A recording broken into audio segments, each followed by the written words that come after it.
Magadi muri yeZimbabwe ndinoitwa Cynthia Muzangu. Tadzoka nechirongwa chenyu Artist Pick. Nhasi tina hanzi anonzi Apiti. Toda hazo tudzoti kana chiti Apiti tikuti chii pamwe tiri kutuka ka togona kunge tiri kutukana tisiri kuziva kuti tiri kuti chii apa nditi. Saka mungatiudzewo kuti Apiti ndiani kana kuti chii kune vasingazivi kuti Apiti zvikurevei. Andotenda. Yeah man. Respect Zimbabwe, big up on yourself, you and you, God knows who. This is Apiti Watichi. Yeah man, this Zimbabwean Jim Carrey, John English, straight out and out. You see me man? Yeah man. In is that I'm going to appreciate Nyando. Topagapa Apiti Echo. Aiwa tiri kuzvinzwira muri kubaka muri kubvira mabva manifungidza pane vamwe vanoti gure sei munoziva voice recho rada kufanana naro tichakunzwisai ivavo saka aiwa mazvidzwira hanzi anonzi mukoma appreciate azisa rakanaka saka mungatipowo background yekuti vanhu vazive kuti mukoma appreciate kana kuti Apiti vanoita nezvei. Appreciate Apiti anoita zvekuimba artist and musician ndo profession yake kubva 2007 ndopandakatanga kuimba. Alright, saka 2007 mama nemakore mangani? Ndangandani 2007 ndandani 17 years. Ndandani 17 years. Saka makatanga kuimba kubva kudhara ka. Saka mungatiudze kuti kubva 2007 mungatanga kuimba chii chakakumotivatai kuti muzoimba? Kutoti chinokupai motivation kuti munototi kuti nditoramba ndichiimba ka nekuti ndakabvira kwakati nekuda kwezvakati. Ndinotipa kuti ndirambe ndichiimba inini zvandosangana nazvo muupenyu hwangu ndozvinoita kuti ndirambe ndichiimba because life yangu ingano. Kufa kwangu ndo pachazoti sarungano. Saka kuimba ndingambomira ina ndingambosiya. As long ndiri mupenyu we not give up, we live up, we stand up and we wake up. Mulife mangu muna nothing, mune something. Ndosaka ndikungoita izvo. Handisi no way, ndiri some way. Aiwa, I think mukutoona kuti aiwa nhasi tiri kunakidzwa nditi. Saka tiri kunzwa hanzi chakaita kuti vatange kuimba oro chinova motivate kuti varambe vachiimba ilife yavo. Life yavo hanzi ine ngano. Saka isi toda kutonyatsoti tsanangurira vanyatsoti jekesera kuti kana tichiti life yavo ine ngano, ngano idzi ndedzipi dzamuri kureva? Kutaura kurarama kwangu inini ndakazvarwa 1987 25 January. Ndakazvarwa paNorton Hospital. Hanzi nhumbu yangu ndopa yakarwadza iri kukatanga kuNorton. Payaenda paNorton Hospital. Ichibva paNorton Hospital yakabva yazoya kuRare Hospital. Ndokwandakazosvarirwa manje. Asi ini ndakakurira kuNorton. But kuzvarwa kwangu ini ndakazvarwa Marare. Saka Apiti life yake amai vake vakafa 1987 ndanga ndatone 10 years. Saka unongozviona unongofirwa unomubereka apa baba unenge warura kuti mukadzi unongoziva mulife hakuna munhu anochengeta mwanasiro wake hativape mhosva vane vavo hazviko zvagara hazvitoriko. Saka ndakangorarama life yangu ndakaenda kuchikoro unongoziva kuti munhu asina amai varipo kuti kuchikoro ikoko nengoita imwe ngojekera kuona ndaenda kuchikoro ndakasvika pandakasvikawo pandaitonza ndakaitawo ndasitanga kuimba ndakutanga kuimba life yangu kuchikoro changu asina kuchipedza tatozvinoda kuna rimwe basa randoita ndongorwa mangoma bosi ndozvimanditi tatanga kutorwa mangoma so kutoti ini ndakatanga kutozikanwa ndiri mupani vanhu vakawanda ndondisa age vanhu vaombe vandiri ndonzi ndakatangarana wingidiri kuimba vati wingidiri wandiri ndibaba atori muhombesa kwandiri tadzati mukoma gasivori yamukoma vati ndoshamuzora vanhu vandonditi yakaimba kudhara but asanamborira paredhiyo asanamboitwa interview iyo ndotori first interview yangu chokwadi ndiri kutendai wakwanisa kundisarudza kuti vanhu vazive kuti Apiti who is Apiti.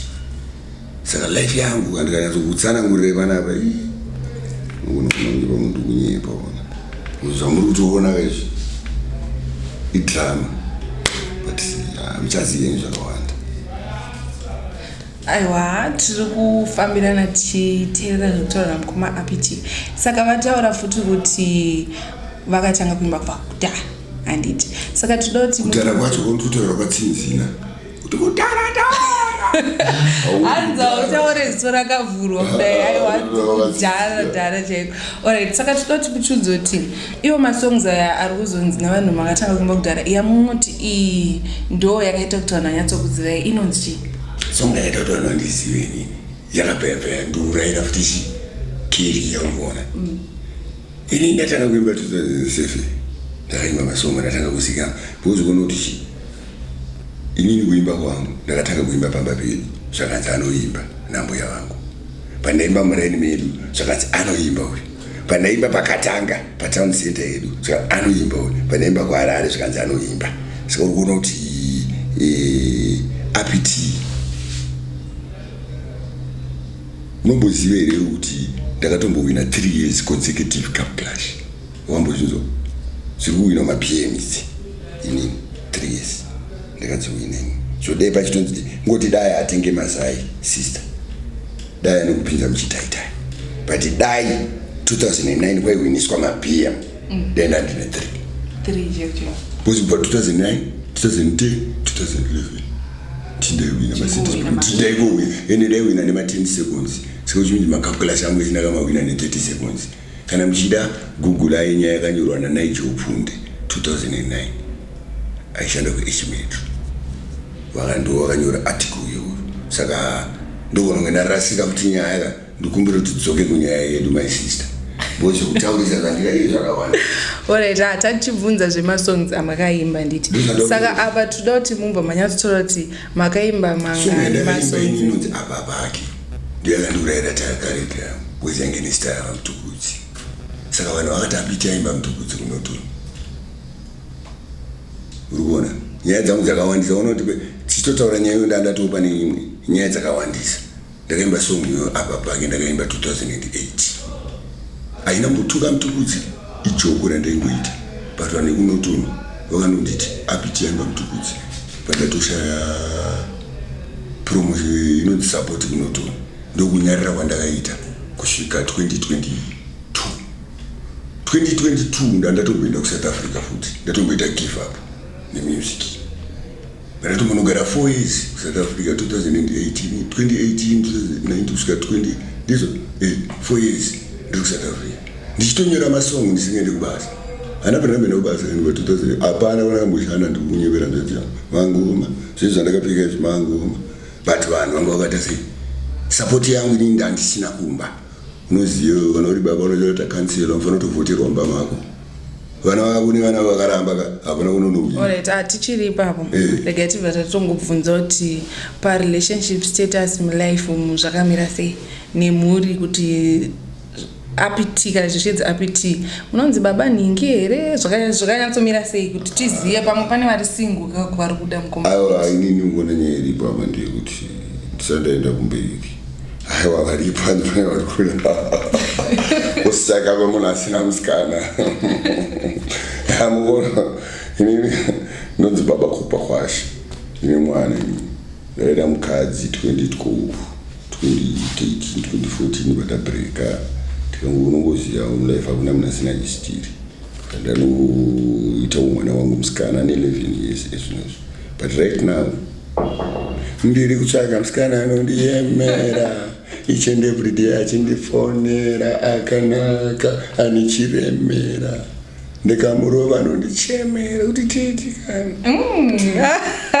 Aiwa tikuzidzira vasikana. I think vasikana kutozidzira kanzi tikuda musikana anichiremerera wekuti akarohwa anongochema achiti tiitikane handiti. Vanhu oh wow. Right, so kune vacho vanenge vachida kutsvaga izvezvi vari kutoteerera vari kuda kutsvaga masongs enyu vanomaona papi pacho? Masongo angu inini sofa maakaunti edu zvakavhura but hatisatanga kutanga kumapublish ona because ayotanga taudza vanhu painterview but sofa apiti anobatika social media ese. Alright, apa APT official pa Facebook APT Nyanduru. Vakenda pakanzi APT Nyanduru vanona ama-update ese. Kozvito pane mamwe accounts akavhurwawo nevamwe vanhu vataimboshandana navo tisina kuwirirana. Taingoshandawo tese saka vane ma-accounts avakavhurawo avakanyora kuti APT hatori nemafollowers akawanda asi vanhu ivavo so far hatisi kushanda navo. Saka zitari kuti APT ringoapia pafacebook pavo ivo vakatanzwa isachinja asi isusu rangu randikushandisa inini ronzi APT Nyanduru ndopandowanika inini. Alright, aiwa tiri kuzvinzwira zviri kutaura saka paregai tipe mukoma APT kuti vatipe phone number dzavo kuitira vaya vanenge vachida kumbobhuka since aiwa masongs vanhu vachateerera hanzi achaipostwa saka kune vachada kutaura namukoma APT rikativape mukana kuti vatipe phone number dzavo. Ya namba dzangu dzinoti 0779 901 353 0779 901 353. Nenzeve anzwa. Haiwa, I think pascreen tichadzokorodza futi tonyatonyora kuti muone phone number dzamukoma APT. Saka sezvamunoziva hatibve tisina kuvapa mukana wekuita freestyle. Saka inini ndichatsokusiyai navo muchaona vari vega vonyatsokupai freestyle yavo.